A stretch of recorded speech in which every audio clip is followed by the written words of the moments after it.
皆さんこんにちは、まなみです。今回はてるてるの商品を5つレビューしていくんですけど、比較みたいな感じで検証していきたいと思います。まずこちらはセットで購入したものなんですけど、マスクフィットクールサンクッション SPF50+、PA4+、マスクフィット UV クールパウダー SPF40、PA3+、マスクフィットメイクアップクールフィクサーです。で、あとの2つはこちらなんですけど、マスクフィットクリスタルメッシュクッション SPF50+、PA4+と、あとこのマスクフィットクリーミーバームプライマーです。一つずつ商品をご説明していきますと、まずこのプライマーは少しピンクがかったプライマーで、しっとりマットプライマーっていう説明が書いてあったんですけど、ヒアルロン酸とセラミドが配合されているので、さらっとはするものの、すごくサラサラになる感じではなく、乾燥しない仕上がりになるプライマーです。毛穴の凹凸を多少埋めてくれるという感じなんですが、後でレビューしていきます。このプライマーなんですが、フローラル系かな？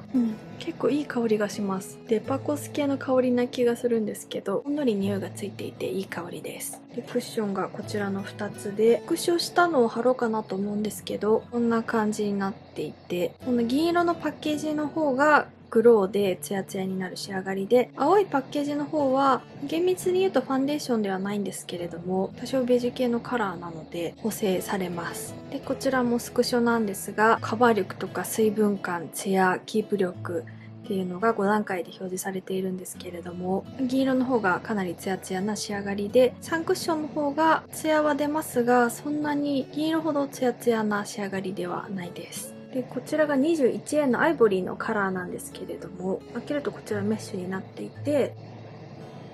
こんなカラーです。サンクッションの方も腕にスウォッチをしてみようと思いますが、サンクッションは普通のクッションタイプで、こんな色味です。ちょっと明るめで、そこまでカバー力はないので薄付き感はありますが、後で実際に肌に塗っているところをお見せしていきます。銀色のクリスタルメッシュクッションはフローラルムスクの香りで、青いパッケージの方は書いてはないんですけれども、またちょっと違ったフローラル系の香りなので、匂いはまあまあある方かなって思います。で、このクッションに関してはそこまで説明が書いてありませんが、長時間キープされてグローな肌に仕上がって低刺激テスト済みだそうです。こちらはですね、ひんやりする感覚があるんですけれども、使用直後の肌温度がマイナス 3.58 度低下するそうです。で、こちらも低刺激テスト済みで、リーフセーフって書いてあります。ハッカハブパウダーやメンソールなどが配合されていることによって肌温度が下がるみたいなんですが、若干私の肌だと痛いかもって感じることはあったので、かなり敏感肌の方が使うと合わないこともあるかもしれません。次がこちらのパウダーなんですが、このような大きくて分厚めのパフが入っていて、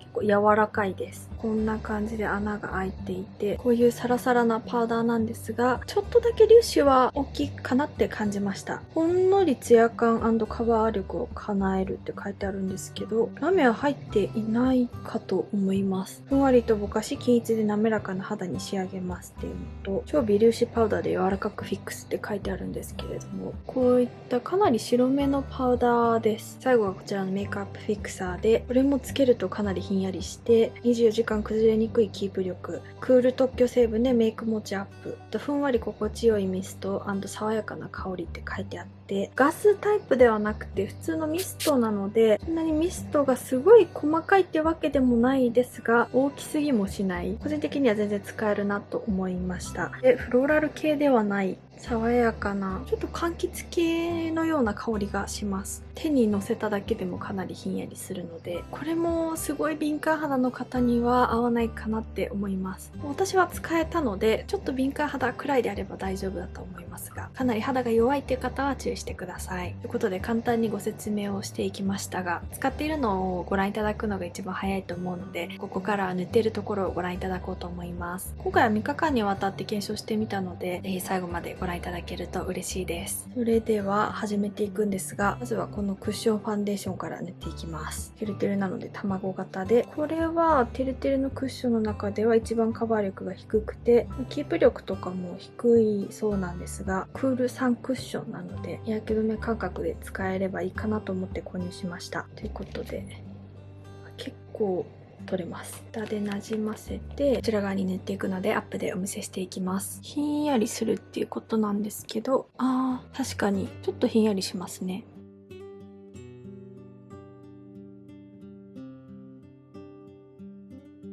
でも今室内にいて冷房のかかっている部屋にいるからかすっごいひんやりするとまでは感じなかったです。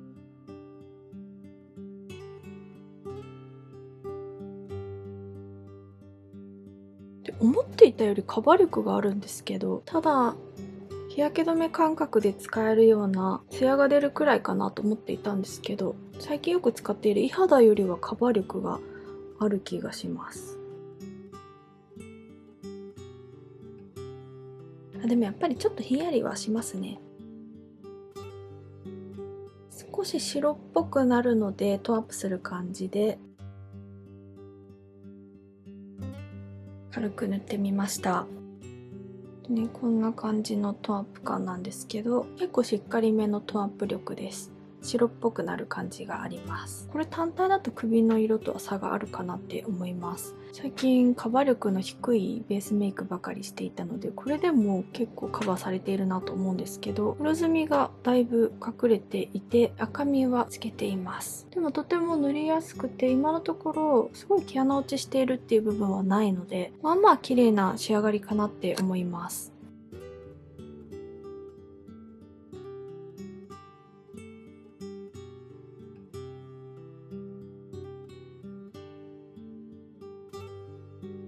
反対側メッシュクッションを塗っていくんですが、卵型ではなく普通の雫型のパフで中も丸いです。で、さっきメッシュにファンデーションをなじませるために少し押して蓋でなじませたんですけど、やっぱりメッシュタイプのいい点ってファンデーションの量の調節がしやすいっていうところだと思うんですが、これもうまく調節しやすそうです。ということでこちら側にも塗っていきます。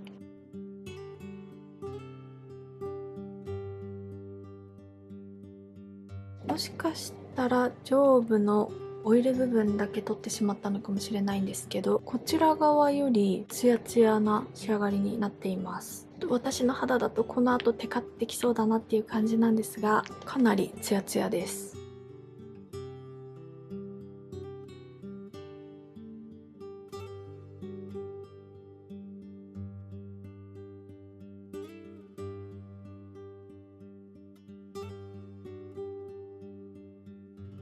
右側にも塗ってみました。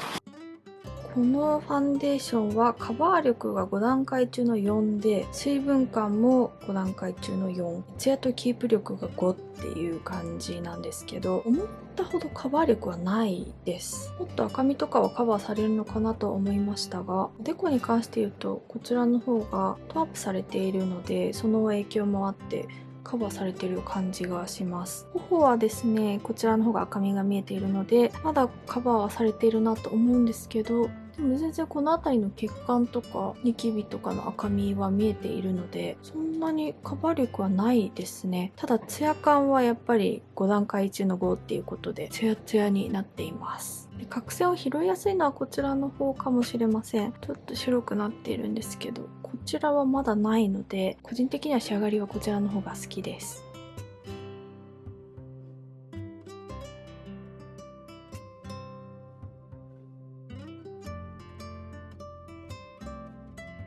ということで、とりあえず今日はこの状態で7時間検証していこうと思います。こちらは3時間後の動画です。おでこは塗った直後と比べてもそこまで変わっていません。頬に関してはこちら側は塗った直後よりもツヤが抑えられているというか収まってきた感じがあります。まだそんなにテカっているっていう感じではなく、ツヤっていう印象ですね。で、こちら側もそんなに変わっていませんが、この辺りはいつも通り皮脂が出始めているのかなっていう感じです。鼻はプツプツ皮脂が出てきていて、テカったりはしていますが、どちらかというとこちらの方が皮脂が出ています。こちらはまだ皮脂がポツポツ出てきている感じなので、左側に比べたらまだテカっていないです。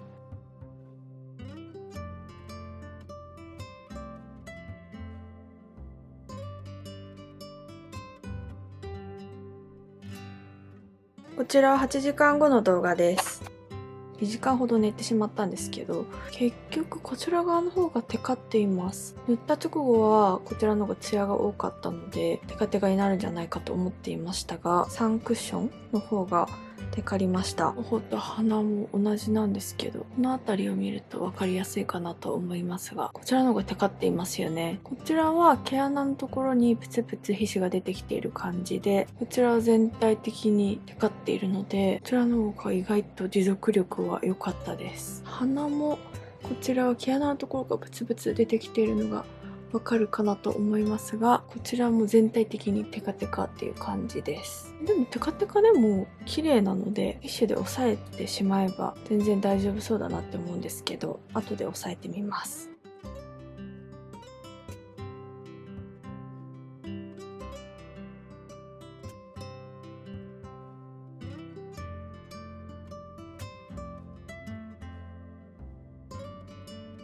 剥がれて元の肌が見えている感じがありますが、なんか汚く毛穴落ちしたりとかもないです。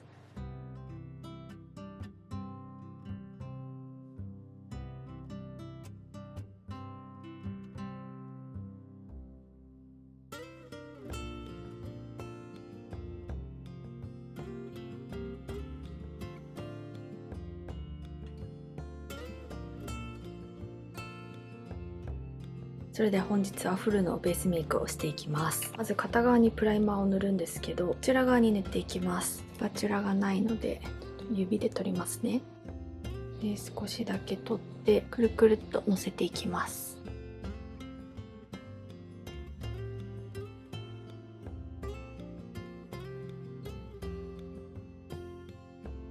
一部分だけに塗ったんですけど、乾かしている間にこちら側を塗っていきます。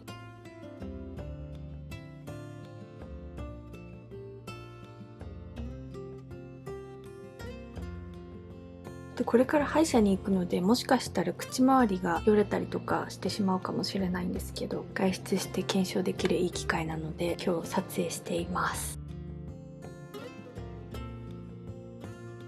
本当は日焼け止めを塗りたかったんですが、ちょっと検証のために今塗っていないので日傘をさしていこうと思うんですけど、皆さんもし使う際は日焼け止めをしっかり塗ってください。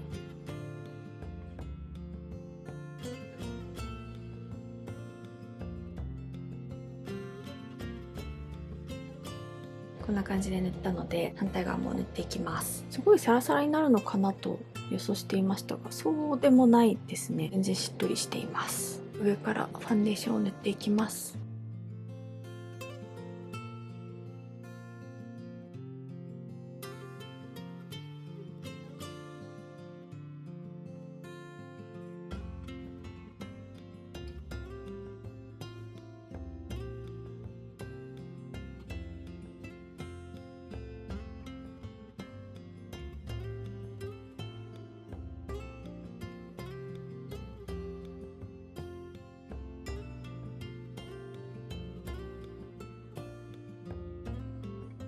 ファンデーションを塗り終えました。おでこは昨日と同じ仕上がりなんですけれども、こちら側の毛穴落ちが少し減ったかなって思います。まだちょっと白い部分はあるんですけど、プライマーを塗ったことによって昨日よりは目立たなくなっています。鼻の毛穴も綺麗に隠れたので、やっぱり塗った方が綺麗に仕上がりますね。こちら側は昨日と同じ仕上がりなので、ささっとお見せします。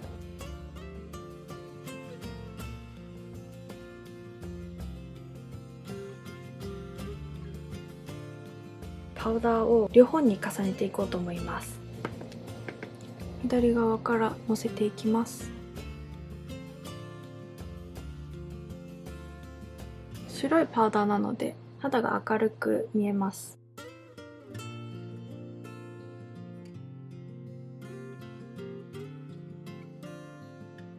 違うファンデーションを塗っているんですけれども、少し明るくなっているのがわかるかと思います。ということで反対にも塗っていきます。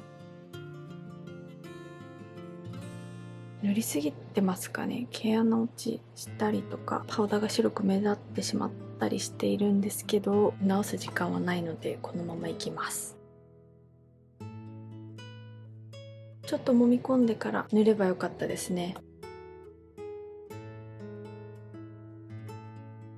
パウダーまで塗るとこのようになります。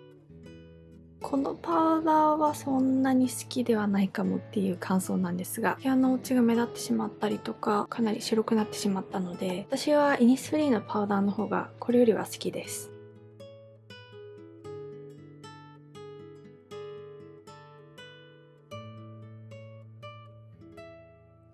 で、最後にこちらのティルティルのスプレーなんですけれども、こちら側だけに塗ろうと思います。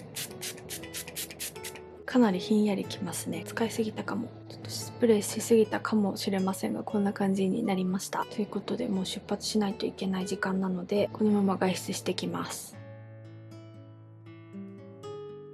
家に帰ってきました。暑すぎてサウナ状態ですよね。ちょっと汗をかいてしまったのでティッシュで抑えようと思って動画を撮影しています。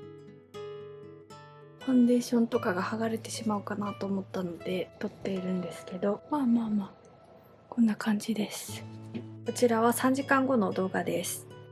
おでこを見るとこちら側の方が綺麗で、この右側はざらつきが気になるのであまり綺麗ではないかなって思います。頬も見てみるとこちらはちょっと綺麗ではないですよね。先ほどティッシュオフをしたっていうのもあると思いますが、より毛穴が目立ってしまっています。こちら側も塗った直後よりこの辺りの毛穴とか目立ってきていると思いますが、こちら側に比べたら綺麗な方だと思います。で、鼻は少しテカっている感じで、アップで見たらそんなに綺麗ではないなって思うんですけど、1メートルぐらい鏡を離して見てみるとそんなに気にならないです。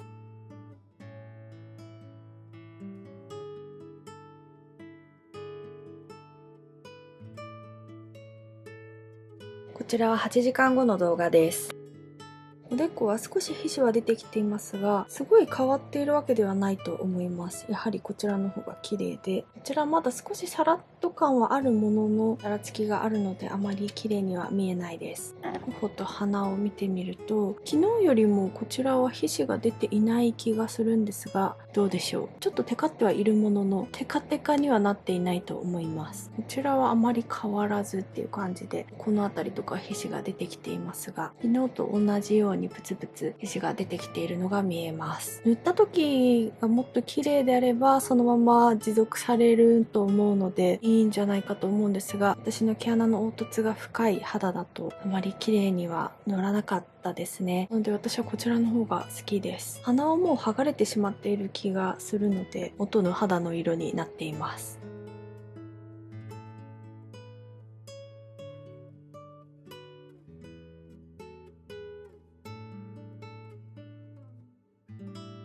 昨日よりも綺麗に保てているということはパウダーかミストのどちらか両方とも効果があったっていうことだと思うんですけど、明日はマスク検証をしようと思っているのでパウダーは別のものにして、おでこはパウダーを塗らずに片側だけミストで検証して、でマスク検証もしたいと思います。ちょっと難しいんですけど、とりあえずまた明日も撮影しますね。それでは本日は日焼け止めを先に塗っていきます。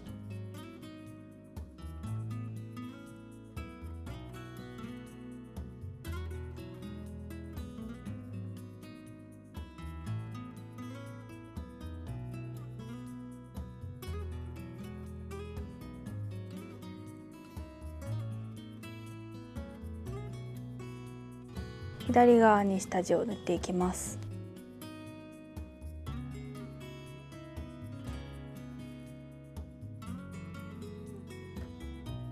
左にクールサンクッションを塗っていきます。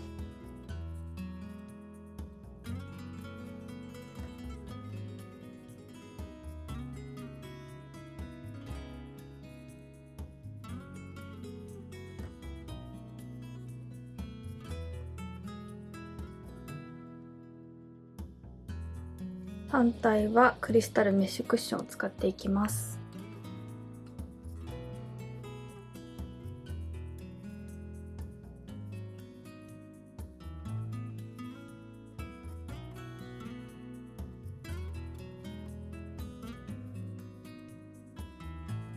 今日はパウダーはシャネルのプードゥリュニベルセルリブレーヌ20番を使っていきます。こういうベージュのパウダーなので少しカバー力があります。これをマスクをつける部分にだけ塗っていきます。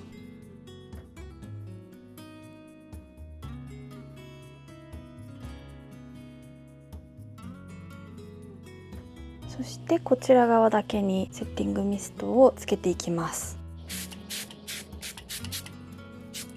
乾かしてきます。それでは乾いたのでお見せしていきます。引きで見るとこんな感じです。左右でカバー力の差は多少あるものの、そこまで変わらないので、でも他の人から見ても左右で違うものを塗っているっていうのはバレないと思います。なのでおでこはこのまま検証していくとして、今日はマスク検証なのでパウダーを塗ったんですけれども、やはりてるてるのパウダーよりも他のものを使った方が相性が良くて綺麗に仕上がるので、私の一押しパウダーはシャネルなんですけど、自分の好きなパウダーと組み合わせた方が綺麗に仕上がるかなって思います。今の状態はこのようになっているので、マスクをして4時間検証していきたいと思います。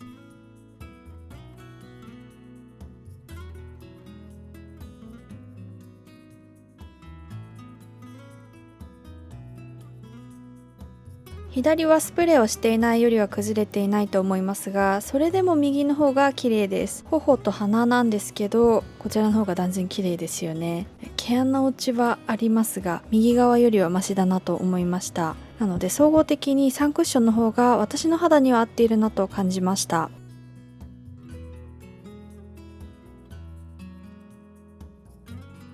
マスクの中を見てみると、サンクッションの方が色が薄めなので、右側の方がマスク写りが少ないように見えます。今回は簡単にまとめようと思うんですけど、プライマーは毛穴の凹凸も多少はぼかしてくれて、しかもしっとりめなので乾燥肌の方におすすめかなって思います。ただマスクをした時とかは普通に毛穴落ちするので、効果が持続するかと言われるとそうでもないかなっていう気がしました。クッションはサンクッションの方は私の肌には合っていたかなと思います。毛穴落ちのしにくさとか、あと時間が経った後の綺麗さを見るとサンクッションの方がおすすめです。ただテカるのは早いので、こまめなティッシュオフが必須です。メッシュクッションはプライマーがないと毛穴落ちが目立ったり、マスクをつけると毛穴落ちはかなりひどくなるので、私には合っていないなって思いました。毛穴の凹凸が気にならない人向けな気がします。で、あとはツヤタイプなんですが、時間が経つにつれて少しツヤが落ち着く感覚がありました。なのでそこは良かったかなと思います。で、私はサンクッションの方がおすすめとお伝えしましたが、これは1色しかなくて、しかも私の肌だと白いなって感じたので、個人的にはティルティルの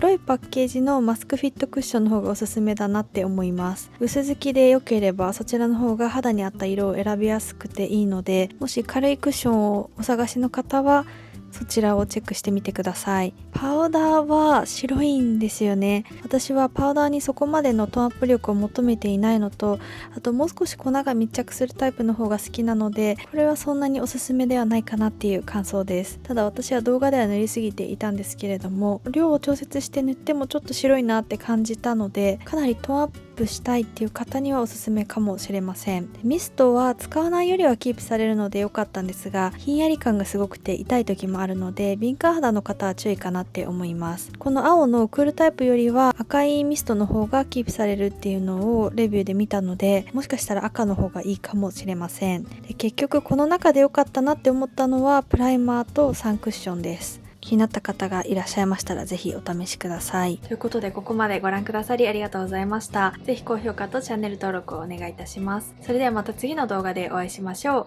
バイバイ。